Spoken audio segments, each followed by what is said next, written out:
పరలోకపు తండ్రి యేసుక్రీస్తు నామమున నేను మీ మాటలు వినడానికి మీ సన్నిధికి వచ్చుచున్నాను. మీరు నాతో మాట్లాడండి. నా జీవితానికి కావలసినటువంటి మీ మాటలను నాకు అనుగ్రహించు. యేసయ్య నామమున అడిగి ప్రార్థించి పొందుచున్నాను తండ్రి. ఆమేన్. హల్లెలూయా. సో యోహాను సువార్త 14వ అధ్యాయం 16 నుంచి 17 వచనాలు చదువుతాం. నేను తల్లిని వేడుకొందును, మీ యొద్ద ఎల్లప్పుడూ ఉండుటకై ఆయన వేరొక ఆదరణకర్తను అనగా సత్య స్వరూపియగు ఆత్మను మీకు అనుగ్రహించును. హల్లెలూయా. సో ఆయన చెప్తున్న మాట ఏంటంటే, మీ యొద్ద ఎప్పుడు ఉండుటకు ఒక సత్య స్వరూపి అయిన ఆత్మను తండ్రి మీకు అనుగ్రహించేలాగా ప్రార్థన చేస్తారు. 17వ వచనం చూద్దాం. లోకము ఆయనను చూడదు, ఆయనను ఎరగదు కనుక ఆయనను పొందనేరదు. మీరు ఆయనను ఎరగదురు, ఆయన మీతో కూడా నివసించును, మీలో ఉండదు. హల్లెలూయా. మనం ప్రీవియస్ గా ఈ విషయాల గురించి, లోకము యేసు పరిశుద్ధాత్మ దేవుని పొందుకోలేదు, ఆయన గురించి ఎరగదు అనే మాటల గురించి మనం ఇంతకుముందు మనం డిస్కస్ చేస్తున్నాం. అయితే క్రైస్తవ జీవితము అనేది ఎటువంటి జీవితం అంటే, ఏదో మనం కొత్తగా జన్మించినాము ఒక ఎక్స్పీరియన్స్ అనేది కాదు. క్రైస్తవ జీవితం అంటే దేవుడు వచ్చి ఒక మనిషిలో జీవించడం. హల్లెలూయా. క్రైస్తవం అంటే ఏంటి? What is Christianity? Christianity is the life of God in a human. అంటే దేవుడే వచ్చి నీలో ఉంటున్నాడు. ఆమేన్. అంటే నేను ఒంటరిగా ఉండడం అనేది ఇంపాసిబుల్. లోకంలో ఎవరు ఉన్నా ఎవరు లేకపోయినా ఏ పరిస్థితి అయినా కూడా వీఆర్ నెవర్ అలోన్. ఎందుకు? God is in us. హల్లెలూయా. ఈ మాట చెప్తున్న మాట ఏంటంటే, దేవుడు ఆయన వచ్చి నీలో ఉంటాడు. ఆమేన్. అంటే when I'm living, నేను దేవుడు ఇద్దరం కలిసి ఉంటున్నాము. హల్లెలూయా. కొత్త నిబంధనలో there are 3 important relations. దేవుడు తన గురించి చెప్తున్న విషయాలు 3 important relations a believer will have with God. ఏంటా రిలేషన్స్ అంటే, ఒకటి God is for us, second God is with us, and third is God is in us. ఆమేన్. అర్థమవుతుందా? సో రోమీయులకు రాసిన పత్రిక 8వ అధ్యాయం 31వ వచనం మనం చూసినట్లయితే అక్కడ ఏమంటుంది? దేవుడు మన పక్షంలో ఉండగా మనకు విరోధి ఎవడు? హల్లెలూయా. హల్లెలూయా. దేవుడు మన పక్షమున, మన సైడ్ ఉంటున్నాడు. మన if God B for us అంటే మన వైపు ఉండడం అర్థం. ఇప్పుడు ఎలక్షన్స్ ఉన్నాయి, నువ్వు ఏ పార్టీ, నువ్వు ఎవరికి సపోర్ట్ అనే మాటలు వినిపిస్తున్నాయి. మీరు ఎవరికి అంటే ఏమర్థము? యు ఆర్ నాట్ డైరెక్ట్లీ వాళ్ళతో, యు హ్యావ్ నెవర్ సీన్. అంటే పెద్ద లీడర్స్ నువ్వు చూసిండవు, పెద్ద లీడర్స్ తో నువ్వు డైరెక్ట్ లో కాంటాక్ట్ లో ఉండవు. బట్ స్టిల్ ఇక్కడ నుండి నువ్వు you are for them are you are against them. అంటే నువ్వు వారికి పక్షమన్నా ఉండాలా, లేకపోతే వారికి వ్యతిరేకంగా ఉండాలి. అర్థమవుతుందా? సో ఇక్కడ చెప్తున్న మాట ఏంటంటే, if God be for us, దేవుడు మన పక్షమున ఉండగా మనకు విరోధి ఎవరు? దేవుడు మన పక్షమున ఉండగా, థాంక్ గాడ్ ఆయన మన పక్షముననే ఉన్నాడు. హల్లెలూయా. ఆయన ఎప్పుడు మన పక్షముననే ఉన్నాడు అనేది మనం చాలా అర్థం చేసుకోవాల్సిన విషయం. ఒక బిలీవర్ ఎప్పుడు కూడా నేను ఒంటరి వ్యక్తిని, నేను ఓడిపోయిన వ్యక్తిని అనే మాటలు ఒక బిలీవర్ లో రావటానికి వీలు లేదు. ఎందుకంటే if God be for us, దేవుడు మన పక్షం ఉండగా మనకు విరోధముగా ఉండేవాడు ఎవరు? అంటే ఏమర్థం? You win all the time. Hallelujah. We win all the time. There is no defeat in our lives. Hallelujah. So మన మైండ్ సెట్ దేవుని వాక్య ప్రకారంగా మనము సెట్ చేసుకోవాలి. దేవుడు మన పక్షమున ఉన్నాడు. ఏ పరిస్థితి అయినా కూడా, ఏదైనప్పటికీ కూడా దేవుడు మన పక్షమున ఉన్నాడు. కాబట్టి మనము ఓడిపోవడానికి వీల్లేదు. హల్లెలూయా. హల్లెలూయా. ఎప్పుడైతే నీకు ఒక అండర్స్టాండింగ్ ఉంటుందో, ఇది దేవుడు నాకు ఎప్పుడూ తోడుగున్నాడు, అంటే తోడు అనేది కాదు, నాకు సైడ్గా ఉన్నాడు ఆయన, ఆయన సైడ్ నేను, నా సైడ్ ఆయన అనే ఫీలింగ్ కూడా కాదు. When you believe that, you become utterly fearless. లోకంలో దేనికి భయపడని వ్యక్తిగా నువ్వు తయారవుతావు. హల్లెలూయా. హల్లెలూయా. గతంలో భయపడి ఉండొచ్చు, బట్ ఎప్పుడైతే ఇది ఒక రెవల్యూషన్, ఇది ఒక ప్రత్యక్షతగా నీకు వస్తుందో, దేవుడు ఏ పరిస్థితిలో అయినా నాకు ఫర్గానే ఉన్నాడు, నాకు అగేన్స్ట్ కాదు అనేది ఒక బిలీవర్ అర్థం చేసుకుంటాడో, you will be utterly fearless in life. Hallelujah, hallelujah, amen, amen. Okay. So ఇశ్రాయేలీలందరూ నిన్నారు. ఇశ్రాయేలీలు మనకు పాత నిబంధనలు మనం చూసినట్లయితే ఇశ్రాయేలీలందరూ కూడా దేవుడు వారికి పక్షాన ఉండి వారికి తోడుగా ఉండి యుద్ధాలు చేసిండు. హల్లెలూయా. పాత నిబంధనలో అదే కదా జరిగింది. ఇశ్రాయేలీల కానా వాళ్ళ పక్షమున ఉన్నాడు, వారి కోసం యుద్ధాలు చేశారు, వారు గెలిచినారంటే దేవుడు తోడుకున్నప్పుడే వారు గెలిచినారు. వాళ్ళు ఓడిపోయినారంటే దేవుడు లేడు వాళ్ళకు ఆ టైంలో. అర్థమవుతుందా? దేవుడు మీ పక్షాన ఉండడం అంటే నువ్వు ఎప్పుడు గెలుస్తూ ఉంటావు. కొత్త నిబంధనలో ఏం తెలిసిందంటే మనకు ఆయన మన పక్షముననే ఉన్నాడు. హల్లెలూయా, హల్లెలూయా. ఈ రెవల్యూషన్ తెలియలేదనుకోండి జీవితాంతం ఓడిపోతుంటాం. జీవితాంతము ఏదో రీజన్ చెప్పుకుంటాం, నేను ఓడిపోవడానికి ఆ కారణం, నేను ఓడిపోవడానికి ఈ కారణం అనే మాటలు మాట్లాడుతుంటాం. కానీ when you know that God is for you, you can never be defeated in life. Hallelujah, hallelujah, amen. So knowledge of God is very important. యోహాను సువార్త 14:16 మళ్ళీ చూద్దాం. నేను తండ్రిని వేడుకొందును, మీ వద్ద ఎల్లప్పుడూ ఉండుటకై ఆయన వేరొక ఆదరణకర్తను అనగా సత్య స్వరూపియగు ఆత్మను మీకు అనుగ్రహించును. హల్లెలూయా, హల్లెలూయా. ఆయన ఎల్లప్పుడూ ఉండటానికి సత్య స్వరూపి అయిన ఆత్మను మీకు అనుగ్రహిస్తా అంటున్నాడు. హెబ్రీయులకు రాసిన పత్రిక 8:6 చూడం. ఈయన అయితే ఇప్పుడు మరి ఎక్కువైన వాగ్దానములను బట్టి నియమింపబడిన మరి ఎక్కువైన నిబంధనకు మధ్యవర్తి అయి ఉన్నాడు కనుక మరి శ్రేష్టమైన సేవకత్వము పొంది ఉన్నాడు. ఆమేన్. ఇంగ్లీష్ లో చూద్దామా? But now hath he obtained a more excellent ministry, how much also he is the mediator of a better covenant which was established upon better promises. Better promises. అందరు చెప్పండి. Better promises. Better promises. Better promises. Old testament లో ఒక రకమైన promise ఉంది, new testament వచ్చేసరికి better promises ఉన్నాయి. హల్లెలూయా, హల్లెలూయా. And యేసుక్రీస్తును గురించి చెప్పబడుతున్న మాట ఏంటంటే he is the mediator of this better covenant, the mediator of a new covenant. పాత కవెనెంట్, పాత నిబంధన కంటే కొత్త నిబంధన చాలా ఉత్తమమైనది. డిఫరెన్స్ చెప్తా నేను ఏంటని. క్రొత్త నిబంధనకు మీడియేటర్ గా యేసుక్రీస్తు వచ్చి ఉంటున్నాడు. And there are better promises here. ఏంటా బెటర్ ప్రామిసెస్? మీరు గమనించండి, నేను ఇప్పుడే చెప్పాను, ఇశ్రాయేలీయులు ఎప్పుడైతే యుద్ధంలో ఓడిపోయినారో దేవుడు వాళ్ళలో లేరు. అవునా కదా? Yes, God was not there. అయితే ఇంకొక విషయం ఏంటంటే ఇశ్రాయేలుల పక్షాన దేవుడున్నాడు, ఇశ్రాయేలులతో పాటు దేవుడున్నాడు, కానీ ఇశ్రాయేలులలో దేవుడు లేడు ఎప్పుడు. హల్లెలూయా, హల్లెలూయా. పాత నిబంధనలో దేవుడు తోడుగా ఉండినాడు, కానీ దేవుడు మనుషులలో వచ్చి ఉండలేదు. హల్లెలూయా, హల్లెలూయా. అందుకే 1 కొరింథీ 6:19 చూద్దాం. మీ దేహము దేవుని వలన మీకు అనుగ్రహింపబడి మీలోనున్న పరిశుద్ధాత్మకు ఆలయమై ఉన్నదని మీరు ఎరుగరా? హల్లెలూయా. మీరు మీ సొత్తు కారు. Amen. Amen. We are the temple of God. క్రొత్త నిబంధనలో ఎవ్రీ బిలీవర్, ప్రతి బిలీవర్, నేను యేసుక్రీస్తును అంగీకరించాను అని చెప్పే ప్రతి బిలీవర్ కూడా, ప్రతి ఒక్కరు కూడా దేవుని యొక్క ఆలయమై ఉంటున్నారు. God is living in them. Hallelujah, hallelujah. దేవుడు ఏం చేసిందంటే ఏ రోజైతే నువ్వు యేసుక్రీస్తును అంగీకరించావో ఆ రోజు నీలో వచ్చి నివసించడానికి దేవుడు తన యొక్క ప్రణాళికను పెట్టుకున్నాడు. హల్లెలూయా, హల్లెలూయా. వేరే మార్గం లేదు ఇంకా దేవునికి. దేవుడు ఏమనుకున్నాడు, ఇంకా నేను వీళ్ళలోనే వచ్చి ఉంటాను. హల్లెలూయా, హల్లెలూయా. నువ్వు ఎప్పుడైతే యేసుక్రీస్తును అంగీకరించావో దేవుడు నిన్ను ఒక నూతన సృష్టిగా మలచి నిన్ను తన సొత్తుగా చేసుకొని నువ్వు తన సొంతమని. అర్థమవుతుందా? ఇక్కడేమన్నా నువ్వు నీ సొత్తు కాదు, మరి ఎవరి సొత్తు? దేవుని సొత్తు. You are his property. ఆయన సొంతం అయిపోయినావు. ఇప్పుడు ఆ ప్రాపర్టీలోకి దేవుడే వచ్చి ఉంటున్నాడు. హల్లెలూయా, హల్లెలూయా. ఆమేన్. 1 కొరింథీ 3:16 చూద్దాం. మీరు దేవుని ఆలయమై ఉన్నారనియు దేవుని ఆత్మ మీలో నివసించున్నాడనియు మీరు ఎరుగరా? నో ఈ నాట్, తెలియదా? చాలా మంది క్రైస్తవులకు తెలియదు.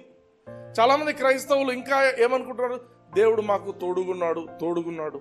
మనం తెలుసుకోవాల్సిన విషయం ఏంటంటే పరిశుద్ధాత్మ దేవుడు మనలో వచ్చి నివసిస్తుంటున్నాడు. నువ్వు ఏ రోజైతే యేసుక్రీస్తును అంగీకరించావో దేవుడు పరిశుద్ధాత్మ దేవుని రూపంలో నీలో వచ్చి నివసిస్తున్నాడు. యాంప్లిఫైడ్ వర్షన్ చూడండి, అదే మాట. Do you not know and understand that you are the temple of God and that the Spirit of God dwells permanently in you, collectively and individually? Hallelujah. Hallelujah. నేను చెప్తా. Do you not know, నీకు తెలియదా? And understand, నువ్వు అర్థం చేసుకోవా? Amplified బైబిల్లో he's ఎలాబొరేటింగ్. అక్కడ ఉన్న విషయం ఏంటి? నువ్వు క్రైస్తవునిగా నిన్ను దేవుడు తయారు చేసి ఉంటున్నాడు. ఇప్పుడు నువ్వు అర్థం చేసుకోవా? నువ్వు తెలుసుకోవా? Do you not know and don't you understand? నువ్వు అర్థం చేసుకోవా? ఏం అర్థం చేసుకోవాలంట? యు ది చర్చ్, నువ్వే సంఘం. మనమందరం కలిసిన సంఘమే, మనం ఇండివిజువల్గా కూడా we are the church. Hallelujah. Hallelujah. We are the temple of God. నువ్వు దేవునికి ఆలయమై ఉంటున్నావు. And the spirit of God dwells permanently. అందరు చెప్పండి, Permanently. Permanently. Permanently. Permanently. Permanently. పక్కన తిరిగి చెప్పండి, Permanently. పర్మనెంట్. అంటే పరిశుద్ధాత్మ దేవుడు పర్మనెంట్ గా నీలో ఉండటానికి వచ్చి ఉంటున్నాడు. Hallelujah. He dwells in you permanently and in you collectively and individually. అంటే మనము సంఘముగా కలిసినప్పుడు మనలో వచ్చి ఉంటాడు. నువ్వు ఇండివిజువల్ గా, నువ్వు ఒక్కనివి, నువ్వు ఇంట్లో ఒక్కనివి ప్రార్థన చేసుకుంటావు. నువ్వు ప్రార్థనే చేసుకోకపోయినా కూడా నీలో ఉంటున్నాడు. అర్థమవుతుందా? హల్లెలూయా. Hallelujah. You are a believer. నువ్వు యేసుక్రీస్తును అంగీకరించావు అంటే నీలో దేవుడు పరిశుద్ధాత్మ రూపంలో వచ్చి ఆయన ఉంటున్నాడు. హల్లెలూయా. Hallelujah. 1 కొరింథీ 6:19 మరోసారి చూద్దాం. మీ దేహము దేవుని వలన మీకు అనుగ్రహింపబడి ఆ. మీలోనున్న పరిశుద్ధాత్మకు ఆలయమై ఉన్నదని మీరెరుగరా? ఆలయమై ఉన్నదని మీరు ఎరగరా? ఇదే వర్స్ యాంప్లిఫైడ్ లో చూద్దాం. Do you not know that your body is a temple of the Holy Spirit who is within you? Who is Within you. Within you. ఇప్పుడు ఏమన్నాడు? Holy spirit is within you. You are the temple. నీ body, నీ యొక్క శరీరము పరిశుద్ధాత్మకు ఒక temple. He is within you. Whom you have received as a gift from God, and that you are not your own property. ఆమేన్. పరిశుద్ధాత్మ దేవుణ్ణి మనము gift గా పొందినాం. గిఫ్ట్ అంటే ఏంటి? ఉచితంగా ఇచ్చేది. అర్థమైందా? నువ్వు ఏమి బాగా నేను ప్రార్థన చేసి ఫాస్టింగ్ ప్రేయర్ చేస్తే, లేకపోతే నేను ఏమో చేస్తే దేవుడు నాకు లేదు. నువ్వు ఏమి చేయకుండానే దేవుడు పరిశుద్ధాత్మ దేవుని నీకు ఫ్రీగా ఇచ్చింటున్నాడు. హల్లెలూయా. Hallelujah. 2 కొరింథీ 6:16 చూద్దాం. దేవుని ఆలయమునకు విగ్రహములతో ఏమి పొందిక? ఆ, మనము జీవము గల దేవుని ఆలయమై ఉన్నాము. ఆ. అందుకు దేవుడు ఇలాగు సెలవిచ్చుచున్నాడు, ఆ. నేను వారిలో నివసించి సంచరింతును, నేను వారి దేవుడనయ్యుందును, వారు నా ప్రజలయ్యుందురు. హల్లెలూయా. హల్లెలూయా. ఇంగ్లీష్ లో కూడా చూద్దాం ఒకసారి. And what agreement hath the temple of God with idols? For ye are the temple of living God, as God hath said, I will dwell in them and walk in them, and I will be their God, and they shall be my people. హల్లెలూయా. ఈ Hallelujah. మాటలు అందరూ చెప్పండి. I will dwell in them, I will dwell in them. I will walk in them. I will walk in దేవుడు them. చెప్తున్న మాటలు ఏంటంటే, నేను వాళ్ళలో ఉంటాను. వాళ్ళంటే ఎవరు? మనమే. దేవుడు మనలో ఉంటాడు, మనలో నడుస్తాడు. ఆమేన్. తెలుగులో సంచరించును అన్నారు, కానీ actually I will walk in them అంటున్నాడు ఇక్కడ. ఇంకోసారి యాంప్లిఫైడ్ లో చూద్దాం ఇదే వాక్యం. What agreement is there between the temple of God and idols? For we are the temple of the living God. Just as God said, I will dwell among them and walk among them, and I will be their God, and they shall be my people. Hallelujah. Hallelujah. So ఇన్ని versus మనం చూస్తున్న విషయం ఏంటంటే, ఇన్ని versus లో కూడా దేవుడు వాంటంగా, దేవుడు తన ఇష్ట ప్రకారముగా ప్రతి బిలీవర్ లో కూడా తను వచ్చి తన నివాసాన్ని చేసుకొని ఉంటున్నాడు. హల్లెలూయా. Hallelujah. Amen. God is in us. God has made our bodies his own temple.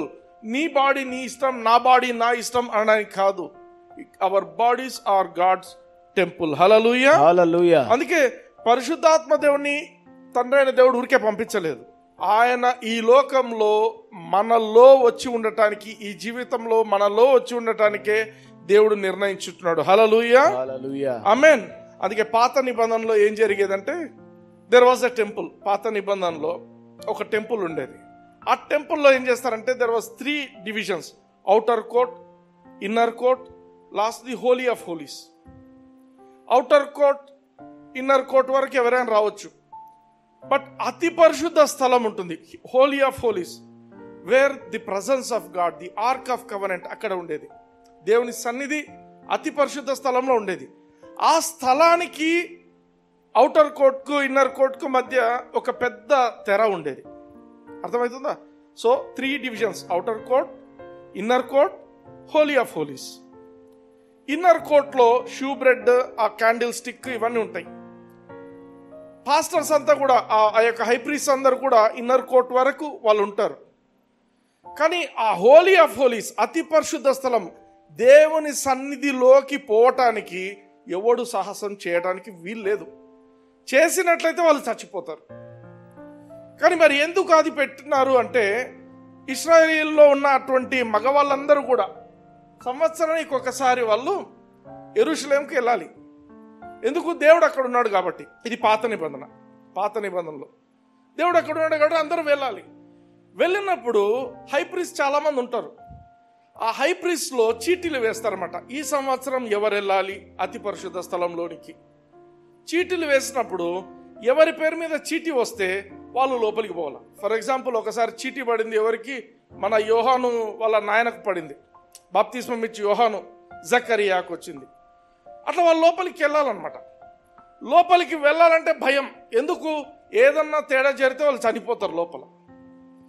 కాబట్టి ఏం చేశారు? ఈరోజు వాని పేరు మీద చీటీ పడిందంటే వాళ్ళు చాలా ప్రత్యేకంగా శ్రద్ధ తీసుకొని వాళ్ళని వారు క్లీన్ చేసుకొని, శాంక్టిఫై చేసుకొని, పరిశుద్ధపరచుకొని లోపలికి వెళ్తారు. లోపలికి వెళ్ళడం కూడా ఎట్లా? గంటలు కట్టుకుంటారు. మొత్తం ఒంటి మీద గంటలు కట్టుకుంటారు. పెద్ద గంటలు ఉండాలి. ఎందుకు? లోపల మనిషి నడుస్తుంటే గంటలు గల్ గల్ అని సౌండ్ వస్తుంటాయి. బయట ఉన్న వాళ్ళు వింటుంటారు. గంటల సౌండ్ ఆగిపోయిందంటే అటు చనిపోయిండు. అందుకే ఏం చేస్తారు? నడుముకు ఒక బెల్ట్ కూడా కట్టింటారు, పొడుగు తాళ్ళేసి. ఆడు లోపలికి పోతూ బయటికి ఒక తాడు వదిలి లోపలికి పోతాడు. అది చాలా పొడుగు ఉంటుంది ఆ తాడు. లోపలికి పోయి తిరుగుతూ ఉంటారు, దేవునికి అర్పణలు అర్పించడం అన్నీ చేస్తుంటారు. పొరపాటున చనిపోయింది అనుకోండి, లోపలికి 4 పోయి మోసుకొచ్చేది అది ఉండదు. ఇంకా ఆ తాడు బట్టి ఆ శవాన్ని బయటికి లాగాలి. మనం చూస్తున్నాం ఇప్పుడు కూడా కొన్ని డినామినేషన్స్లో నడుముకు కట్టింటారు తాళ్ళు. ఎందుకు కట్టింటారో తెలియదు. ఇప్పుడు అవసరం లేదు కదా. అర్థమవుతుందా? ఇప్పుడు అతి పరిశుద్ధ స్థలము ఆడ లేదు, ఎవరు వాళ్ళని పట్టి బయటికి లాగేది లేదు. ఏదో ఒక యూనిఫామ్ అయిపోయింది జనాలకు. కానీ సత్యం ఏంటంటే, తాడు ఎందుకు కట్టే వాళ్ళు అప్పుడు? ఆ తాడు బయటికి వదిలితే పొరపాటున లోపలికి పోయిన వ్యక్తి చనిపోతే అతన్ని పట్టి, అర్థమవుతుందా, లాగటానికి. అయితే ఇది పాత నిబంధన.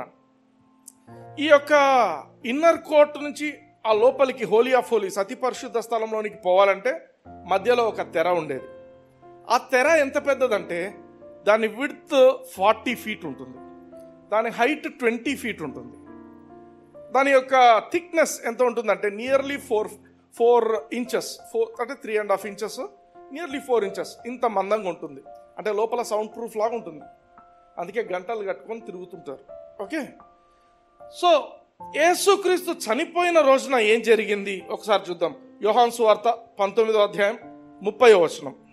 యేసు ఆ చిరక పుచ్చుకొని సమాప్తమైనదని చెప్పి తల వంచి ఆత్మను అప్పగించెను. హల్లెలూయా, హల్లెలూయా. యేసుక్రీస్తు సమాప్తమైంది అని చెప్పి ఆయన తన ఆత్మను అప్పగించేసిండు. ఆమేన్. అంటే చనిపోయిండు. ఏం సమాప్తమైంది? ఏం సమాప్తమైందంటే పాత నిబంధన సమాప్తమైపోయింది.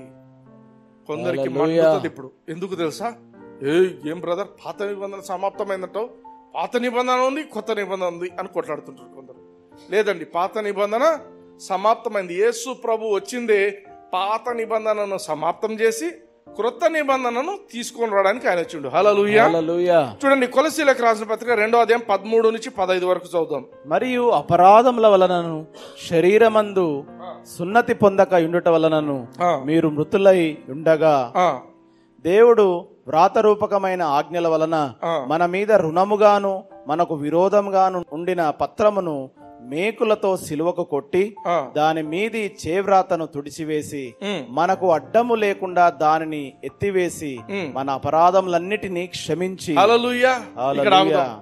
దేవుడు వ్రాతపూర్వకమైన ఆజ్ఞలు దేవుడే రాసిండు. 10 ఆజ్ఞలను దేవుడే రాసిండు. దేవుడు రాసిన ఆజ్ఞలను కొట్టేయడానికి దేవుని రక్తమే కావాల్సి వచ్చింది. అర్థమవుతుందా? ఏ మనిషి కొట్టేయడానికి లేదు. దేవుడు రాసింది కొట్టేయడానికి దేవుడే చనిపోవాల్సి వచ్చింది. అందుకే యేసుప్రభు వచ్చింది. ఇప్పుడు చూడండి, దేవుడు వ్రాతపూర్వకమైన ఆజ్ఞలను 10 ఆజ్ఞలను మన మీద రుణముగాను మనకు విరోధముగా నుండిన ఆ పత్రమును మ్రేకులతో సిలువకు కొట్టి యేసుక్రీస్తు సిలువ మీద వేలాడినప్పుడు ఆ 10 ఆజ్ఞలను సిలువ కొట్టేసిండు. ఆమేన్. దాని మీద చేవ్రాతను తుడిచివేసిండు. ఆయన ఏదైతే వ్రాసిండో దాన్ని ఆయనే తన రక్తంతో తుడిచివేసి మనకు అడ్డము లేకుండా, అంటే మనకు ఆ 10 ఆజ్ఞలకు ఇంకా సంబంధం లేకుండా, అవి మనల్ని అడ్డగించకుండా, నువ్వు ఆ తప్పు చేసినావు ఈ తప్పు చేసినావు అనకుండా, ఆమేన్, అవి అన్నిటినీ అడ్డం లేకుండా దాన్ని ఎత్తివేసి మన అపరాధములలో కొన్నింటిని క్షమించి అనుందా? అన్నిటినీ క్షమించి. చదవండి ఒకసారి. మన అపరాధములలో మన అపరాధములన్నిటినీ క్షమించి. అందరు చెప్పండి, అపరాధములను మన అపరాధములన్నిటినీ క్షమించి. ఆమేన్. ఎంత బాగుంది కదా. మన అపరాధములు అన్నింటినీ దేవుడు క్షమించిండు అంటే ఏం చేయాలి తెలుసా? ఫస్ట్ థ్యాంక్స్ చెప్పాలి దేవునికి. అన్ని ఈ రోజు వరకు ఏం జరిగినాయో అన్నింటినీ ఆయన క్షమించేస్తుంది. 1 కాదు 2 కాదు, దేవుడు మనల్ని క్షమించి చేస్తుంటున్నాడు. హల్లెలూయా. క్షమించింది కాకుండా నెక్స్ట్ ఏం చేస్తున్నాడు? 15వ వచనం చూడండి. ఆయనతో కూడా మిమ్మును జీవింపచేసెను. ఆమేన్. నీ పాపములు నీ మీద నీ అకౌంట్ లో ఉన్నంత వరకు నువ్వు చచ్చిపోయినోడివి. పాపములో మన పాపములలో చనిపోయిన వారిగా ఉండగా యేసుక్రీస్తు మన కోసం వచ్చిండు. ఆమేన్. యేసుక్రీస్తు వచ్చి ఆయన చేసిన ఆ బలియాగమును బట్టి ఆ యొక్క చేతి వ్రాతను తుడిచివేసి ఆ 10 ఆజ్ఞలను సిలువకు కొట్టివేసి మనల్ని మన అపరాధములన్నింటినీ క్షమించడం వలన ఏమైందంటే మనము జీవింపజేయబడ్డాం. హల్లెలూయా. మనం బ్రతకడానికి వీలైంది. తర్వాత ఆయన ప్రధానులను చాలు ఒక్క నిమిషం అక్కడ ఆగుదాం. యేసుక్రీస్తు మన పాపం అంతా ఆయన మీద వేసుకొని సిలువలో చనిపోయిండు. పాపం వేసుకొని తన మీద సిలువలో చనిపోయిన వ్యక్తి ఎక్కడికి పోవాలా? నరకానికి పోవాలా. ఇప్పుడు నరకంలో సీన్, ఆయన ప్రధానులను అధికారులను నిరాయుధులుగా చేసి. ఆమేన్. సైతాను ఆ యొక్క నరకంలో ఉంటే నరకంలో బంధింపబడిన ప్రతి ఒక్కరూ కూడా సైతానుకు సాగిలపడాల్సిందే. కానీ యేసు ప్రభు అటువంటి వ్యక్తి కాదు. ఆయన ఆత్మలో చాలా బలవంతుడు. ఆయన మనిషిగా వచ్చిండు. నీవు నేను ఎట్లయితే శోధింపబడినామో ఆయన అలానే శోధింపబడ్డాడు. కానీ ఒక్క పాపం కూడా చేయలేదు. హల్లెలూయా. ఆయనలో తన సొంతంగా ఏ పాపం లేదు. మన పాపంను బట్టి ఆయన నరకానికి పోయిండు. నరకంలో పోయిన తర్వాత అన్ని ఆ యొక్క చెడ్డ ఆత్మలన్నింటినీ కూడా ఆయన ఏం చేసిండు? నిరాయుధులనుగా చేసి పెద్ద ఫైటింగ్ జరిగింది. భయంకరమైన ఫైటింగ్ జరిగింది. ఆ ఫైటింగ్ లో ఏం చేసిండంటే యేసు ప్రభు అన్ని దయ్యాలను తుత్తునీలంగా చేసేసిండు. ఏం లేదు ఇంకా వాటిని. ఆమేన్. ఇక్కడ ఉండే పదం ఏంటంటే నిరాయుధులనుగా చేసి. యాక్చువల్లీ ఆ గ్రీక్ లో ఉండే పదం ఏంటంటే బొటన వేలను కట్ చేసేసిండు. అవతల పక్క రాజును ఎవరైనా యువతల రాజు ఓడించిందంటే ఏం చేస్తారంట? 4 బొటనెలు, చేతికి ఉండే 2, కాళ్ళకు ఉండే 2 బొటనెలను కట్ చేస్తారు. కట్ చేయడం వల్ల ఏమవుతుంది? వాళ్ళు నెక్స్ట్ కత్తి పట్టుకోవడానికి రాదు. అర్థమవుతుందా? అంటే సాతానుడిని వాడి ఆయుధాలన్నింటినీ యేసు ప్రభు ఏం చేసిండు? తీసి పడేసిండు. వాడికి ఆయుధం పట్టుకోవడానికి వీలు లేకుండా యేసు ప్రభు చేసినాడు. హల్లెలూయా.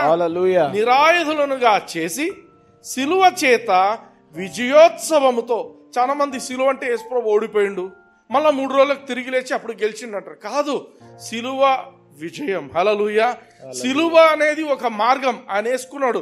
సిలువలో చనిపోకపోతే నరకానికి పోవడానికి లేదు, జయించడానికి లేదు. ఈయన నరకంలో పోయి జయించడానికి సిలువ చేత విజయోత్సవముతో. విజయోత్సవం అంటే ఏంటి? He was triumphing.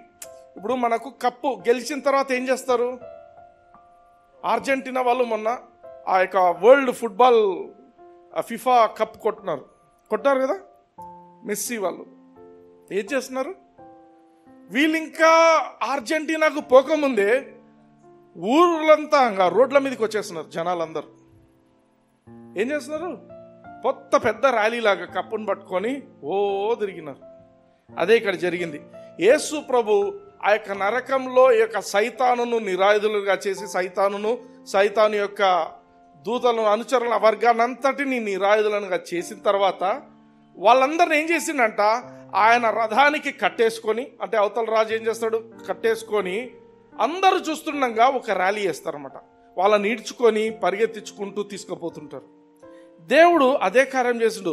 యేసుక్రీస్తు శిలువ చేత విజయోత్సవముతో వారిని పట్టి తెచ్చి బాహాటముగా వేడుకకు కనపరిచెను. అంటే అప్పుడు చనిపోయిన ఆత్మలు ఎవరెవరైతే ఉన్నారో పరదైసులో ఉన్న ఆత్మల అందరికీ కూడా అబ్రహాము, యాకోబు, ఇస్సాకు, ఇంకా దావీదు ఇట్లాంటి నీతిమంతులైనటువంటి ఆత్మలు ఎవరెవరు ఉన్నారో అందరూ వారి విమోచన కోసం ఎదురు చూస్తుండగా వాళ్ళందరి ముందు యేసుక్రీస్తు సైతాను యొక్క అనుచర వర్గాన్ని అంతటిని కూడా నిరాయుధులను చేసి బాహాటముగా ఈడ్చుకొని పోయిండు. హల్లెలూయా.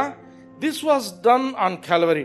అంటే యేసు ప్రభు మన కోసము జయించడం ఎలా జయించిండు? మనకు అడ్డంగా ఉన్నటువంటి ఆ పాత నిబంధనను 10 ఆజ్ఞలను కొట్టివేసి విజయంతో ఆయన లేచి ఉంటున్నాడు. హల్లెలూయా. కొత్త నిబంధన రావాలంటే యేసుక్రీస్తు చనిపోవడమే కాదు, తిరిగి లేచి ఆయన సొంత రక్తాన్ని తీసుకొని పరలోకంలో ఉన్న అతి పరిశుద్ధ స్థలంలో పోయి ఆ రక్తాన్ని మన కోసం ఆయన సమర్పించాల్సి వచ్చింది. హల్లెలూయా. అప్పుడే క్రొత్త నిబంధన అనేది వచ్చింది. ఆమేన్. ఇట్ ఈస్ ఫినిష్డ్ అన్నాడు యేసు ప్రభు. ఇట్ ఈస్ ఫినిష్డ్ అన్నప్పుడు ఏం జరిగింది? మనం చూస్తే ఏమైతుంది? ఇట్ ఈస్ ఫినిష్డ్ అని చనిపోయింది అంటాం. కానీ ఒక్కసారి కొరిలేట్ చేద్దాం. మత్తయి సువార్త 27వ అధ్యాయం చూడండి, 50వ వచనం. యేసు మరలా బిగ్గరగా కేక వేసి ప్రాణము విడిచెను. యేసు మరలా బిగ్గరగా కేక వేసి ప్రాణం విడిచాడు. అంటే ఏమి? నొప్పి ఎక్కువై అమ్మా అని చనిపోయిందా? అర్థమవుతుందా? బిగ్గరగా కేకేసిండు. ఏంటా బిగ్గర కేక? చూడండి, ఇప్పుడు యోహాను సువార్తకు రండి. అక్కడ కూడా యోహాను సువార్తలో 19వ అధ్యాయంలో మనం చూసిన మాట ఏంటి? 30వ వచనంలో యేసేమన్నాడు? అక్కడ సమాప్తమైంది అని తన ప్రాణం విడిచిండు. ఇక్కడ ఏమంటున్నాడు? బిగ్గరగా కేక వేసి చనిపోయిండు. ఆమేన్. రెండింటిని కొరిలేట్ చేద్దాం. చూడండి, యోహాను సువార్త తీసుకోండి, 19వ అధ్యాయం. యేసు ఆ చిరక పుచ్చుకొని సమాప్తమైనదని చెప్పి తల వంచి ఆత్మను అప్పగించాడు. హల్లెలూయా. అంటే ఇప్పుడు బిగ్గరగా కేక ఏమనేసిండు? సమాప్తమైనది, ఇట్ ఈస్ ఫినిష్డ్ అని అర్చిండు. హల్లెలూయా. ఆయన బిగ్గరగా కేకేసి చనిపోయింది. ఒకేదో నొప్పితో కాదు, నన్ను కాపాడండి అని కాదు. ఆయన ఏమని అన్నాడు? ఆయన వచ్చిన పని అయిపోయింది. ఆ పాత నిబంధనను కొట్టివేసినాడు. హల్లెలూయా. సమాప్తమైంది, ఇట్ ఈస్ ఫినిష్డ్ అని చెప్పి అరిచి తన ప్రాణాన్ని అప్పగించాడు. తర్వాత 51వ వచనం చూడండి, మత్తయి సువార్త 27:51. అప్పుడు దేవాలయపు తెర ఎప్పుడు కేక వేసిన తర్వాత ఎప్పుడైతే ఆ యొక్క సమాప్తమైంది అన్నప్పుడు ఏం జరిగిందంట? దేవాలయపు తెర పైనుండి క్రింద వరకు రెండుగా చినిగెను. హల్లెలూయా. హల్లెలూయా. పైనుండి క్రింద వరకు, కింద నుంచి పైకి కాదు. కింద నుంచి పైకి అంటే మనిషి ఎవరైనా కోసి కత్తెర చేసి అటు కాదు. క్లియర్ గా దేవుని వాక్యం చెప్తున్నది ఏంటంటే పైనుండి కింద వరకు చినిగిపోయింది. ఆ రోజు ఏం జరిగిందంటే దేవుడు అతి పరిశుద్ధ స్థలము మనుషులు తయారు చేసినటువంటి ఆ గుడారంలో ఇంకా ఎన్న మాత్రము ఉండడు, బయటికి వచ్చేస్తున్నాడు. Hallelujah. That was the last day. Yesu ప్రభు చనిపోయిన రోజున దేవుడు తన యొక్క దూతను పంపించి ఆ తెరను పైనుంచి కిందికి చించేయించిండు. అంటే అతి పరిశుద్ధ స్థలం అనేది సపరేట్ గా లేకుండా, ఆమేన్, ఇంకా లేదు అక్కడ. దేవుడు అక్కడ ఉండడు ఇంకా. He wanted to live in us. Hallelujah. మనలో మన దగ్గరికి రావాలని దేవుడు ఆ యొక్క ప్రణాళికను వేసి ఉంటున్నాడు. Hallelujah. He is no longer hidden in the things which hands of men have made. మనుషుల చేతులు తయారు చేసిన దేంట్లో ఆయన ఉండడు. Hallelujah. ఇర్మియా 31:33-34 వచనాలు. ఈ దినములైన తరువాత నేను ఇశ్రాయేలు వారితోను యూదా వారితోను చేయబోవు నిబంధన ఇదే. వారి మనస్సులలో నా ధర్మ విధి ఉంచెదను, వారి హృదయం మీద దాని వ్రాసెదను. యెహోవా వాక్కు ఇదే.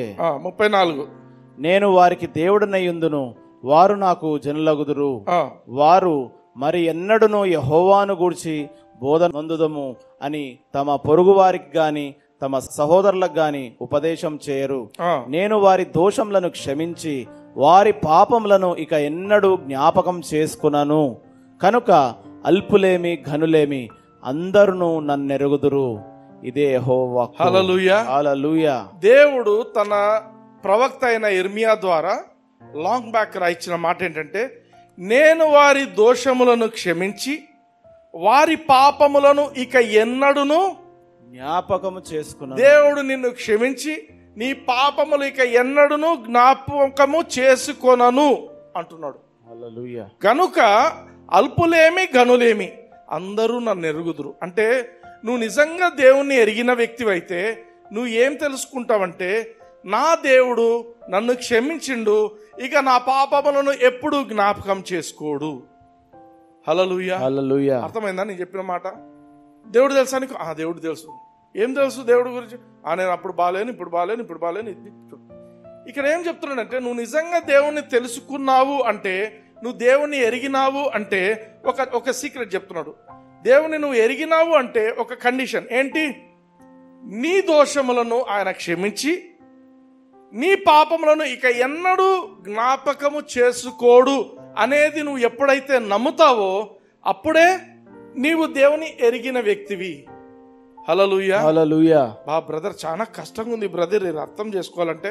హెబ్రీయులకు రాసిన పత్రిక 8వ అధ్యాయం చూద్దాం, 6వ వచనం నుంచి చూద్దాం. ఈయన అయితే ఇప్పుడు మరి ఎక్కువైన వాగ్దానములను బట్టి నియమింపబడిన మరి ఎక్కువైన నిబంధనకు మధ్యవర్తి అయి ఉన్నాడు కనుక మరి శ్రేష్టమైన సేవకత్వము పొంది ఉన్నాడు. 7వ వచనం. ఏలయనగా ఆ మొదటి నిబంధన లోపము లేనిదైతే రెండవ దానికి అవకాశం ఉండనేరదు. హల్లెలూయా. హల్లెలూయా. అంటే పాత నిబంధన లోపమైనది. దేవుని వాక్యం చెప్తుంది పాత నిబంధన లోపము. అందరు చెప్పండి, పాత నిబంధన లోపభూయిష్టమైనది. అందుకే యేసుక్రీస్తు క్రొత్త నిబంధనను తీసుకొచ్చాడు. ఓకే, ఏమి లోపం ఉంది చూద్దాం. 8వ వచనం.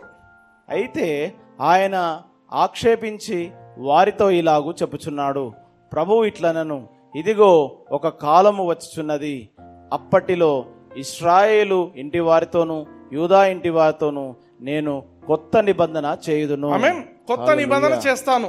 ఏంటా కొత్త నిబంధన చూద్దాం. అది నేను ఐగుప్తులో నుండి వీరి పితరులను వెలుపలికి రప్పించుటకై వారిని చేయి పట్టుకొనిన దినమున వారితో నేను చేసిన నిబంధన వంటిది కాదు. ఆమేన్. అప్పుడు ఒక నిబంధన చేసిండు, ఐగుప్తు నుంచి వాళ్ళని బయటికి తీసుకొచ్చేది అదొక నిబంధన, అది పాత నిబంధన. ఇది ఏమనగా వారు నా నిబంధనలో నిలవలేదు కనుక నేను వారిని అలక్ష్యము చేస్తునని ప్రభువు చెప్పుచున్నాడు. ఆమేన్. ఈ పాత నిబంధనలో ప్రాబ్లం ఏంటంటే, వాళ్ళు దేవుణ్ణి అలక్ష్యం చేస్తే దేవుడు వాళ్ళని అలక్ష్యం చేస్తాడు. అర్థమైందా? వాళ్ళు నిబంధన పాటిస్తేనే దేవుడు కూడా నిబంధనను పాటించాల్స్తాడు, లేకపోతే దేవుడు వదిలేస్తాడు. అదే జరిగింది, అదే లోపం.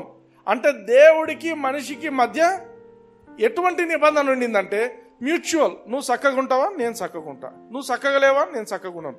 దేవుడు అదే అంటున్నాడు, ఏదేమనగా వారు నా నిబంధనలో నిలవలేదు గనుక నేను వారిని అలక్ష్యము చేసి తిని అని ప్రభువు చెప్తున్నాడు. 10వ వచనం చూద్దాం.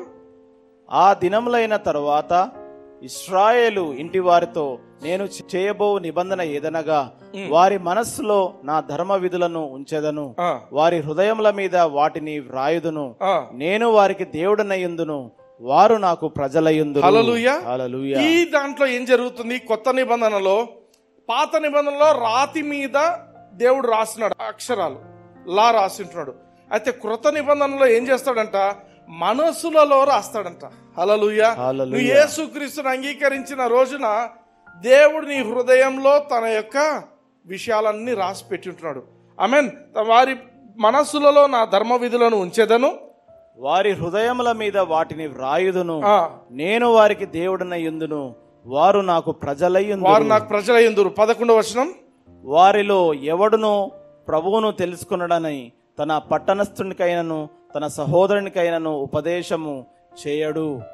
వారిలో చిన్నలు మొదలుకొని పెద్దల వరకు అందరూ నన్ను తెలుసుకొందురు. తెలుసుకోవడం అంటే ఏంటి? దేవుని గురించి తెలుసుకోవడం అంటే చూడండి, నేను వారి దోషముల విషయమై దయగలిగి వారి పాపములను ఇక ఎన్నడూను జ్ఞాపకం చేసుకొనని ప్రభువు సెలవిచ్చుచున్నాడు. ఆమేన్, ఆమేన్. నేను వారి దోషముల విషయమై దయగలిగి. తప్పులు చేస్తే కోపం కాదంట, దయ చూపిస్తాడంట.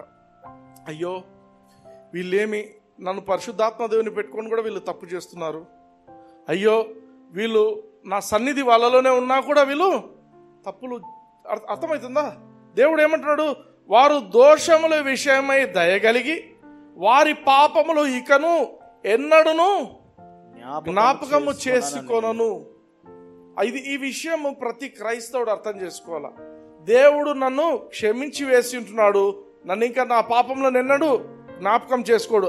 12వ వచనం, నేను వారి దోషముల విషయమై దయగలిగి వారి పాపములను ఇక ఎన్నడూను జ్ఞాపకం చేసుకున్నానని ప్రభు సెలవిచ్చున్నాడు. సునీలన్న చెప్పటంలా ఇక్కడ ఎవరు చెప్తున్నారు అన్నమాట?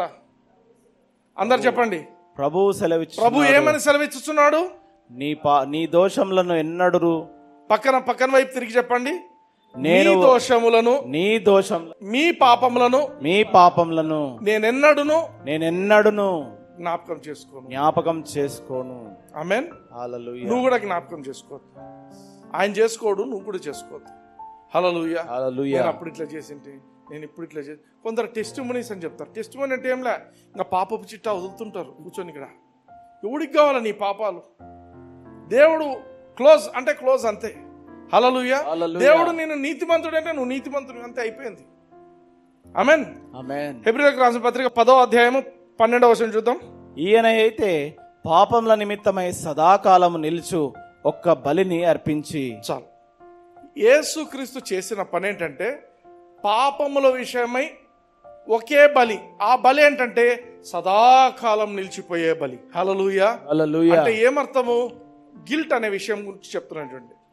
నేను తప్పు చేస్తున్నాను అంటే కొందరికి ఏముంటుంది తెలుసా? నేను పోయి ఇంత కానుకేస్తే నా తప్పులు క్షమించబడతాయి. వింటున్నారు? ఎప్పుడైనా ఆలోచిస్తున్నారా? నేను ఏదో తప్పు చేస్తున్నాను, నేను చాలా కష్టంలో ఉన్నా, అయినా కూడా నేను అప్పు చేసైనా ఇంత డబ్బులు వేస్తే నా పాపాలు క్షమింపబడతాయి. No no no no. నీ పాపము క్షమింపబడాలంటే యేసుక్రీస్తు ద్వారానే. ఇదే బలి. నువ్వు దేవుని దగ్గరికి వెళ్ళాలంటే డబ్బులు పట్టుకొని పోతే కాదు, ఏది పట్టుకొని పోయినా కాదు. ఇదే బలి.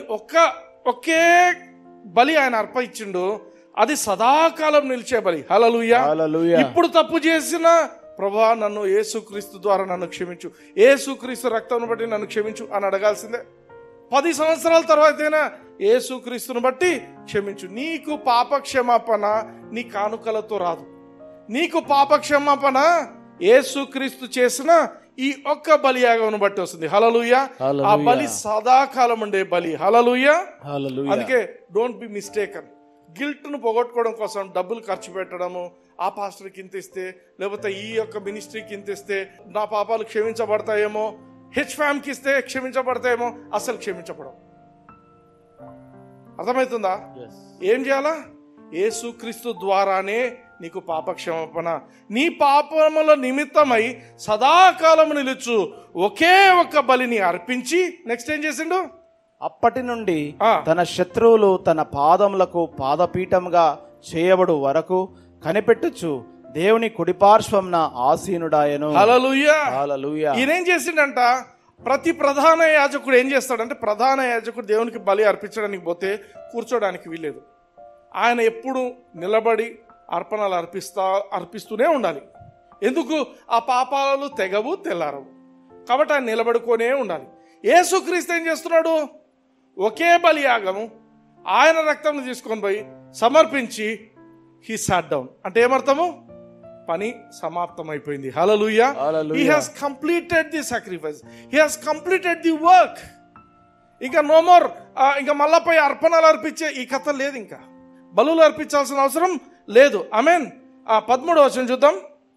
అప్పటి నుండి తన శత్రువులు తన పాదములకు పాదపీఠముగా చేయబడు వరకు కనిపెట్టుచు దేవుని కుడిపార్శ్వంన ఆసీనుడాయను. హీ సాట్ అని ఉంటుంది ఇంగ్లీష్ లో. హీ సాట్. వేరే ఏ యొక్క హై ప్రీస్ట్ కు కూడా కూర్చొనే అర్హత లేదు, ఎందుకంటే వాళ్ళు అర్పిస్తూనే ఉండాలి. కానీ యేసుక్రీస్తు హీ సాట్. ఎందుకు? ఇది అయిపోయింది, కంప్లీట్ అయింది వర్క్ అని. ఆమెన్. 14వ వచనం. ఒక్క అర్పణ చేత ఈయన పరిశుద్ధపరచబడు వారిని సదాకాలం నాకు సంపూర్ణులుగా చేసి ఉన్నాడు. ఆమెన్. ఇంగ్లీష్ లో చూద్దామా? For by one offering he hath perfected forever those who are sanctified. Hallelujah. Hallelujah. ఒక్క అర్పణ చేత ఏం చేసిండంట? He has perfected me. Hallelujah. Hallelujah. I am made perfect. Hallelujah. Because of one sacrifice of Jesus Christ. Amen. Amen. అది ఎవరికి వాళ్ళకు ఈ revolution రావాలా? యేసుక్రీస్తు చేసిన ఈ యొక్క బలియాగమును బట్టి నేను పవిత్రపరచబడమే కాదు, ఐ యామ్ మేడ్ పర్ఫెక్ట్. నేను మిస్టర్ పర్ఫెక్ట్. ఇదే మిస్టర్ పర్ఫెక్ట్ అంటే, ఇదే మిస్టర్ పర్ఫెక్ట్. ఎట్లా mister perfect? I'm mister perfect because of what Jesus has done. ఆ ఒక్క అర్పణ చేత పరిశుద్ధపరచబడు వారిని, అంటే ఎవరు? మనమంతా కూడా యేసుక్రీస్తుని అంగీకరించి పరిశుద్ధపరచబడ్డాం. సదాకాలమునకు అంటే ఫరెవర్. నువ్వు తప్పు చేసినా, నువ్వు తప్పు చేయకపోయినా, ఒక్కసారిగా ఆయన బలియాగమును బట్టి యు ఆర్ మేడ్ పర్ఫెక్ట్. హల్లెలూయా. తెలుగులో ఏమంటున్నాడు? సంపూర్ణులుగా చేసి ఉంటున్నాడు. బ్రదర్, మరి నువ్వు అప్పుడు ఆ తప్పు చేసింటివే బ్రదర్, నువ్వు అది ఏదో చేయకూడదు ఏదో చేసి, స్టిల్ యు ఆర్ పర్ఫెక్ట్. హల్లెలూయా. అర్థమవుతుందా? Believe this word. దేవుని వాక్యాన్ని నమ్ము. నీ యొక్క పరిశుద్ధత, నీ యొక్క పర్ఫెక్షన్ నిన్ను బట్టి కాదు వచ్చింది. నీ పర్ఫెక్షన్ అంతా ఎవరిని బట్టి వచ్చింది? యేసు ప్రభు. హల్లెలూయా. ఆయన చేసిన ఒక్క బలియాగమును బట్టి ఇది జరిగింది. హల్లెలూయా. 15వ వచనం చూద్దాం. ఈ విషయమై ఏ విషయము? You are perfect, you are Mr perfect అని చెప్పే విషయము పరిశుద్ధాత్మ కూడా మనకు సాక్ష్యం ఇచ్చుచున్నాడు. హల్లెలూయా. హల్లెలూయా. పరిశుద్ధాత్మ దేవుడు నీలో ఉండి చెప్పేది ఏంటంటే, you are Mr perfect, you are Miss perfect, you are Mrs perfect. ఈ పదాలన్నీ నీకు చెప్పడానికి ఉన్నాడు. ఆమేన్. ఆయన సాక్ష్యం ఇస్తున్నాడు. హల్లెలూయా. అందుకే నిన్ను నువ్వు చూసుకోవద్దు. నేను ఎట్లాంటోని, నేను ఎంత పాపినైనాను యేసు చేర్చుకోను. వినడానికి బాగుంటుంది పాట. అది ఓల్డ్ టెస్ట్మెంట్. అర్థమైంది? మేము కూడా పాడినాము. ఆమేన్. నేను కూడా పాడినాము. బట్ అది కాదు. ఈడేమంటున్నాడు? ఒకే ఒక్క బలి చేత you are made perfect. Hallelujah. And నీకు సాక్ష్యం ఇస్తున్నది ఎవరు? హోలీ స్పిరిట్, పరిశుద్ధాత్మ దేవుడు. హల్లెలూయా. పరిశుద్ధాత్మ దేవుడు తానే సాక్ష్యం ఇస్తున్నాడు. ఇప్పుడు 16వ వచనం చూద్దాం. ఎలాగనగా ఆ దినములైన తరువాత నేను వారితో చేయబోవు నిబంధన ఇదే, నా ధర్మ విధులను వారి హృదయం నందుంచి వారి మనస్సు మీద వాటిని వ్రాయుదును అని చెప్పిన తరువాత వారి పాపములను వారి అక్రమములను ఇకను ఎన్నటికి జ్ఞాపకం చేసుకొనను చెప్పుచున్నాడు. ఆమేన్. ఇంత ముందు కూడా ఇదే విన్నాం కదా. ఏమని విన్నాము? ఇక వారి పాపములను ఎన్నడూ జ్ఞాపకము చేసుకొనను. Hallelujah. This is what God is telling to us. Amen. దేవుడు పరిశుద్ధాత్మ దేవుని ద్వారా ఈ రోజు మనతో మాట్లాడుతున్న మాట ఏంటంటే, ఇప్పటికి మనం 2-3 టైమ్స్ చూస్తున్నాం ఇదే మాట. వారి పాపములను ఎన్నడూ జ్ఞాపకం చేసుకొను, క్షమించేస్తాను, ఇంకా జ్ఞాపకం చేసుకోను. This is the new testament. ఇది కొత్త నిబంధన. హల్లెలూయా. పాత నిబంధనలో ఏంటి? నువ్వు చక్కగా ఉంటే నేను చక్కగా ఉంటా, నువ్వు నా నిబంధనలో సరిగా లేవంటే నేను వదిలేస్తా. కానీ ఈ కొత్త నిబంధనలో ఏంటంటే, నువ్వు ఏమైనప్పటికీ కూడా ఆయన నిన్ను వదిలిపెట్టే దేవుడు కాదు. హల్లెలూయా. ఆమేన్. ఆమేన్. 17వ వచనం కొద్దాం. వారి పాపములను వారి అక్రమములను ఇకను ఎన్నటికి జ్ఞాపకం చేసుకొనను, ఇక ఎన్నటికి జ్ఞాపకం చేసుకొనను అని దేవుడు చెప్తున్నాడు. ఆమేన్. అయితే మనం గమనించాల్సిన విషయం ఏంటంటే, ఇవంతా జరగడానికి కారణం ఏంటంటే, యేసుక్రీస్తు శిలువ మీద ఒక బలియాగం అర్పించిండు. ఆ రోజు ఏం జరిగింది? కర్టన్ చినిగిపోయింది. పై నుంచి కిందికి చినిగిపోయింది, కింది నుంచి పైకి కాదు. అర్థమైందా? పైనుంచి క్రిందికి చినిపోయింది. అంటే దేవుడే పైనుంచి చించి వేసిండు. ఇక దేవుడు ఎంత మాత్రము మనుషులు కట్టినటువంటి బిల్డింగ్స్ లో ఆయన నివాసం ఉండడు. హల్లెలూయా. ఈ మాట మళ్ళీ చెప్తున్నాను. దేవుడు మనుషులు కట్టినటువంటి బిల్డింగ్స్ లో ఎంత మాత్రము నివాసం ఉండడు. హల్లెలూయా. హల్లెలూయా. దేవునికి తెలిసిపోయింది. దేవునికి కావాల్సింది ఏంటంటే ఒక బిలీవర్ యొక్క శరీరము, బిలీవర్ యొక్క మనసే ఆయనకు కావాల్సింది. ఆమేన్. మొన్న ఒకసారి రీసెంట్గా మా ఫ్రెండ్ ఒక కార్ కొన్నప్పుడు, కార్ కొనడానికి షోరూంలో నాతో ప్రేయర్ చేసుకున్నాడు. షోరూంలోనే ప్రేయర్ చేసినాం, సరే వచ్చేసి పోతున్నప్పుడు సార్ ఆ చర్చ్ కాడికి తీసుకొని పోతున్నాము. దేనికి? అయిపోయింది కదా. లేదు చర్చ్ గ్రౌండ్లో అట్లా తీసుకపోతే ఆ గాలి తగులుతుంది, ఆ గాలి తగిలి అంత బాగుంటుంది అని ఆశీర్వాదం వస్తుంది చర్చ్.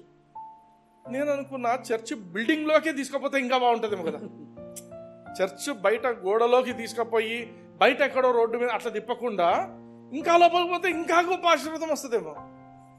అది పోగొట్టుకోండి. That is Old Testament thinking, ఆ ఓల్డ్ టెస్ట్మెంట్ మెంటాలిటీ.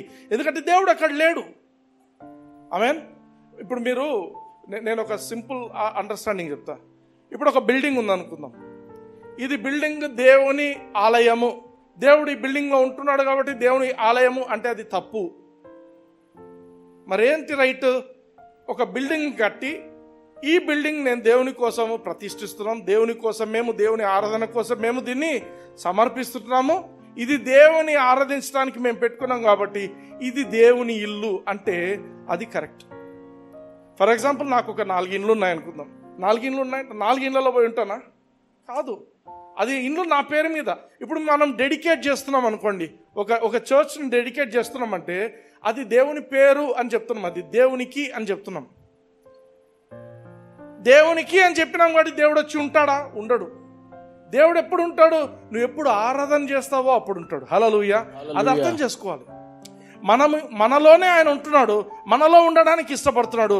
మనం ఏం చేస్తుంటామంటే దేవుడు మనలో లేడు, ఆ చర్చిలో ఉన్నాడు దేవుడు అనుకుంటాం. తప్పు. దేవుడు ఆ చర్చిలో లేడు, ఈ బిల్డింగ్లో లేడు. దేవుడు ఉన్నది మనలో ఉన్నాడు. మనం ఆరాధిస్తున్నప్పుడు ఆయన మన స్తుతుల మీద ఆసీనుడు అంటున్నాడు. హల్లెలూయా. ఈ అండర్స్టాండింగ్ మనకు కంపల్సరీగా ఉండాలి. అపోస్తలుల కార్యములు 7వ అధ్యాయం 48వ వచనం చూద్దాం. అని ప్రవక్త పలికిన ప్రకారము సర్వోన్నతుడు హస్తకృత్యములలో నివసింపడు. సర్వోన్నతుడు హస్తకృత్యములలో అంటే ఏమర్థము? ఇంగ్లీష్ లో చదవండి. However, the Most High dwelleth not in temples made with hands. ఆమేన్. అందరూ అర్థం చేసుకోండి. ఆ చర్చిలు, ఈ చర్చిలు, ఇంత పెద్ద చర్చ్ కట్టినారు. మొన్న ఎవరు చూపించినారు, ఏషియాలోనే ఇంత పెద్ద చర్చు, ఆఫ్రికాలో ఇంత పెద్ద, ఏ ఖండంలో ఎంత పెద్ద చర్చ్ అయినా కూడా ఆయన దాంట్లో ఉండడు. హల్లెలూయా. మనుషుల హస్తకృత్యములతో సర్వోన్నతుడు అక్కడ ఉండడు. The Most High dwelleth not in temples made with hands of men. అంటే మనిషి చేసిన దాంట్లో దేవుడు ఉండడు. హల్లెలూయా. ఆమేన్. అందుకే ప్రతి క్రైస్తవునికి కాన్షియస్నెస్ ఉండాలి. ఏమని? దేవుడు నాలో ఉన్నాడు. నువ్వు దేవుడు నాలో ఉన్నాడు, ఎక్కడో లేడు అనేది నీకు ఎప్పుడైతే అర్థమవుతుందో నువ్వు తిక్క మాటలన్నీ బంద్ చేసుకుంటావు. లేకపోతే చాలా మంది క్రైస్తవులు అని చెప్పుకునే వాళ్ళు వారి అసహాయ స్థితులు, వారి యొక్క చేతగానితనం, వారి యొక్క నెగటివ్సే మాట్లాడుతుంటారు చాలాసార్లు. కానీ when you know that God is in you, దేవుడు నీలో ఉన్నాడు అనేది నీకు ఎప్పుడైతే అర్థమవుతుందో you will not go by your feelings. నేను చాలాసార్లు వినే విషయం ఏంటంటే, బ్రదర్ నేను యేసు ప్రభువుని నమ్ముకున్న కొత్తలో చాలా బాగుండింది, నాకు చాలా మంచి ఫీలింగ్ ఉండింది, నాకు మంచి ఎక్స్పీరియన్సెస్ ఉండే, కానీ రాను ఎందుకు అది తగ్గిపోయింది. ఇప్పుడు నాకు డౌట్ వస్తుంది, దేవుడు నాలో ఉన్నాడో లేదో నాకు తెలియటం లేదు, నాకు ఆ ఫీలింగే లేదు. విన్నారా ఎప్పుడైనా ఇట్లాంటి మాటలు? దేవుడు నన్ను వదిలిపెట్టిపోయిండేమో తెలియదు బ్రదర్. విన్నారా? నాకు చాలా మంది చెప్తుంటారు, బ్రదర్ ప్రార్థన చేయండి, నేను సరిగా లేను, దేవుడు నన్ను వదిలిపెట్టేసినట్టున్నాడు. అక్కడ చూడండి ఒకసారి యోహాను సువార్తలో మనం చదివిన మాట, యోహాను సువార్త 14వ అధ్యాయము 16వ వచనం మరోసారి చదవండి. నేను తండ్రిని వేడుకొందును, మీ యొద్ద ఎల్లప్పుడూ ఉండుటకై ఆయన వేరొక ఆదరణకర్తను అనగా సత్య స్వరూపియగు ఆత్మను మీకు అనుగ్రహించును. ఆమేన్. ఎప్పుడు ఉంటాడు? కొంతసేపు పోతాడా? ఎట్లాది ఆ రాయబడిన మాట ఏమి? మీ యొద్ద ఎల్లప్పుడూ ఉండుటకు. అందరు చెప్పండి, ఎల్లప్పుడూ ఉండుటకు. ఇంగ్లీష్ లో ఫర్ ఎవర్ అన్నాడు. హల్లెలూయా. ఫర్ ఎవర్ అంటే ఏమర్థము? తప్పు చేస్తే పరిశుద్ధాత్ముడు చెప్పకుండా ఎట్లా వెళ్ళిపోయాడంట. అవన్నీ తప్పుడు మాటలు. ఆయన ఎల్లప్పుడూ ఉండుటకు నీలో ఉన్నాడు. అంటే తప్పు చేయమని చెప్పటంలో నేను, అర్థమవుతుందా? అంటే ఏమని చెప్తున్నాను? పరిశుద్ధాత్మను దుఃఖ పెట్టొద్దు, ఆయన నీలో ఉన్నాడు. ఆమేన్. నువ్వు నీలో ఉన్నాడు, నువ్వు తెలిసి తప్పులు చేయొద్దు. హల్లెలూయా. ఆమేన్. అంటే ఆయన నీలో ఒక గెస్ట్ అపియరెన్స్ కోసం రాలే, లేకపోతే వెకేషన్ హాలిడే కోసం వచ్చి మళ్ళీ వెళ్ళిపోవడం రాలే. He is there in you for ever and ever. Hallelujah. పక్కన తిరిగి చెప్పండి, Holy spirit is in me. Holy spirit is in me forever and ever. Forever and ever. Forever and ever. Forever and ever. Hallelujah. Hallelujah. ఈ understanding మనకు కంపల్సరీగా ఉండాలి. అందుకే యేసు ప్రభు చూడండి, mark సువార్త 9:23 ఒక మాట అంటున్నాడు. అందుకు యేసు, నమ్ముట నీ వలన అయితే నమ్మువానికి సమస్తమును సాధ్యమే. హల్లెలూయా. నమ్మువారిని ఏమంటాము? నమ్మువారిని ఏమంటాము? బిలీవర్, విశ్వాసి అంటాం. అంటే విశ్వాసి అనేవాడు నమ్ముతాడు, విశ్వాసం లేనివాడు నమ్మడు. ఆమేన్. నమ్ముట నీ వలన అయితే నమ్మువానికి సమస్తం సాధ్యం. ఎందుకు? ఆ నమ్మువాని లోపల పరిశుద్ధాత్మ దేవుడు వచ్చి ఉంటున్నాడు. హల్లెలూయా. పరిశుద్ధాత్మ దేవుడు నీలో వచ్చి ఉంటున్నప్పుడు there is nothing impossible for you. Hallelujah. ఏది ఇంపాసిబుల్ కాదు. You can change anything at your will. నీకు ఇష్టం వచ్చింది నువ్వు మార్చొచ్చు. నువ్వు గట్టిగా పట్టుబడి you can change anything. Hallelujah. నేను గట్టిగా ప్రార్థన చేసుకుంటుంటా కొన్నిసార్లు, ఏదైనా అవసరం ఉంది. గవర్నమెంట్నే మార్చిండు దేవుడు కొన్నిసార్లు. ఆమేన్. కొన్నిసార్లు అంటే నేను ప్రార్థన చేసినప్పుడు, అంటే కొన్నిసార్లు మార్చలేదు కాదు. వెనెవర్ మనం అనుకొని గట్టిగా మనం దాన్ని పట్టుకొని చేస్తున్నప్పుడు, with God all things are possible. Hallelujah. And ఇక్కడ ఒక మాట ఏమంటారు? దేవునికి అన్ని సాధ్యమే, నమ్ముట నీ వలన అయితే నమ్మువానికి సమస్తం సాధ్యం. ఏంటో సమస్తం? ఏదైనా కూడా. You can put anything. ఎందుకు? ఆ నీలోనే ఆయన వచ్చి ఉంటున్నాడు. హల్లెలూయా. 1 యోహాను 4:4 నాకు ఫేవరెట్ స్క్రిప్చర్. చూడండి, చిన్నపిల్లలారా మీరు దేవుని సంబంధులు, మీలో ఉన్నవాడు లోకంలో ఉన్నవాని కంటే గొప్పవాడు కనుక మీరు వారిని జయించి ఉన్నారు. హల్లెలూయా. చిన్న పిల్లలారా అంటే ఏమర్థము? You are kids. చాలా చిన్న పిల్లలు. You are kids. వాడు లేడా? చిన్నోడు వాడు, 2 years పిల్లోడు ఉంటారా? చిన్న పిల్లలు ఉంటారు, కిడ్స్. చిల్డ్రన్ అంటే బిలో 12 years అంతా చిల్డ్రన్ అంటాం. 12 దాటితే టీన్స్ అంటాం. అర్థమైందా? అంటే ఇక్కడ బైబిల్లో క్లియర్గా ఏం చెప్తారు? చిన్న పిల్లలారా అంటే దేవునిలో మీరు ఇంకా చిన్న పిల్లలే. హల్లెలూయా. మనమందరం చిన్న పిల్లలమే. కానీ ఇక్కడ చిన్న పిల్లలు ఒక మ్యాజిక్ చేసిండు దేవుడు ఇక్కడ. హల్లెలూయా. చూడండి, చిన్న పిల్లలారా మీరు దేవుని సంబంధం. ఒక్క మాట చాలు. నీకు దేవునితో సంబంధం ఉంది అని నువ్వు గ్రహించాల. మీరు దేవుని సంబంధులు, you are of God little children అంటాడు. చూడండి, మీలో ఉన్నవాడు లోకంలో ఉన్నవాని కంటే. మనలో ఉన్నది ఎవరు? యేసు ప్రభు. దేవుడు వచ్చేసిండు. హల్లెలూయా. దేవుడే ఉన్నాడు. మనలో ఉన్నవాడు ఎటువంటి వాడు అంటే సిలువ నుండి డైరెక్ట్ గా నరకానికి పోయి, నరకంలో అన్ని సైతాను సంబంధించిన అన్ని ఆ యొక్క చెడ్డాత్మలన్నింటినీ నిరాయుధులనుగా చేసి బాహాటముగా వాటిని ఈడ్చుకొని పోయిన వ్యక్తి. హల్లెలూయా. వాటిని జయించిన వ్యక్తి. ఇప్పుడు ఆయన వచ్చి మీలో ఉంటున్నాడు. హల్లెలూయా. మీరు చిన్న పిల్లలే, కానీ జయించిన వాడు వచ్చి మీలో ఉంటున్నాడు. కాబట్టి ఏమంటున్నాడు?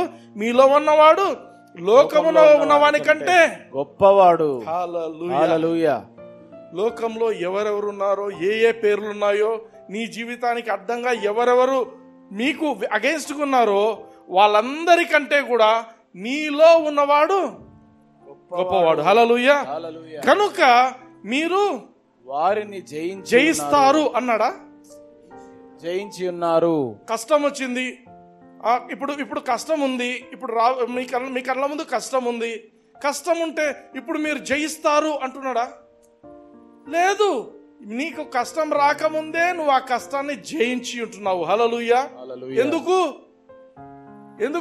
ఎందుకంటే నీలో ఉన్నవాడు లోకములో ఉన్నవాని కంటే గొప్పవాడు. కాబట్టి నువ్వు జయించిన వ్యక్తివి. హల్లెలూయా.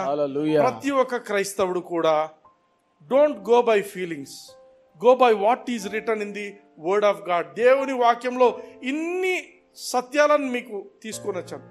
ఇన్ని విషయాలు కూడా నాకు తెలిసి విమోచనను గురించి చెప్పే అన్నింటిలో కూడా the most powerful truth for me is God living in me. నాలో దేవుడు వచ్చి ఉంటున్నాడు అనేది it satisfies everything. Hallelujah. అందుకే my life is unshakable. I am indestructible. Nothing can destroy me. Why? God is living in me. Hallelujah. నాలో ఉన్నవాడు ఈ లోకంలో వానికంటే గొప్పవాడు కాబట్టి నేను అన్నింటినీ ముందుగానే జయించుతున్నాను. Hallelujah. What a good thing కదా. దేవుడు మన జీవితంలో చేసిన ఎన్ని విషయాలకు దేవునికి మనం థ్యాంక్స్ చెప్పి ఉండాలి. హల్లెలూయా. నెక్స్ట్ స్లైడ్ అందరు చదవండి. God is for you, God is with you, God is in you. ఇప్పుడు యు తీసేసి మీ చెప్పండి. God is for me, God is with me, God is in me. Hallelujah. Hallelujah. God is for me. If God is for you, who can be against you? Hallelujah. దేవుడు నీ పక్షంలో ఉన్నాడు, నీకు విరోధి ఎవరు? ఆమేన్. దేవుడు నిన్నెప్పుడు విడిచిపెట్టకుండా నిన్ను అంటు పెట్టుకొని ఉన్న దేవుడు. హల్లెలూయా. అండ్ అంత మాత్రమే కాదు, ఆయన నీలో వచ్చి ఉంటున్నాడు, నాలో వచ్చి ఉంటున్నాడు. God is in me. Hallelujah. Hallelujah. 1కి 10 సార్లు చెప్పుకోండి, అద్దం ముందు నిలబడుకొని. God is for me, God is not against me, God is with me. Hallelujah. ఆయన నన్ను వదిలిపెట్టిన దేవుడు కాదు. గాడ్ ఈజ్ ఇన్ మీ, నాలోనే ఉంటున్నాడు. హల్లెలూయా. కాబట్టి నేను ఎప్పుడో జయించుంటున్నాను. Whatever be the exam, whatever be the struggle, whatever be the condition, you are an overcomer. ఎందుకు? Greater is he that is in you than he that is in this world. Hallelujah. Hallelujah. Are you blessed? Yes. Praise the Lord. God bless you. Hallelujah. కళ్ళు మూసుకోండి, నాతో పాటు చెప్పండి. హల్లెలూయా. అందరు నాతో పాటు పలకండి. పరలోకపు తండ్రి, పరలోకపు తండ్రి, ఈ సాయంత్రం వేళ మీరు నాతో మాట్లాడిన మాటలను బట్టి నాతో మాట్లాడిన మీకు వందనాలు చెల్లిస్తున్నాను. మీరు నా పక్షాన ఉన్నారు, మీరు నా పక్షాన ఉన్నారు, మీరు నాతో ఉన్నారు, మీరు నాతో ఉన్నారు, నాలో ఉన్నారు, నాలో ఉన్నారు, నాలో ఉన్నవాడు, నాలో ఉన్నవాడు ఈ లోకంలో వానికంటే, ఈ లోకంలో ఉన్నవాని కంటే గొప్పవాడు కాబట్టి, గొప్పవాడు కాబట్టి నేను సమస్తమును జయించి ఉన్నాను. ఓటమికి నా జీవితంలో తావు లేదు. యేసు నామమున. Amen. Amen. God bless you. Praise the lord.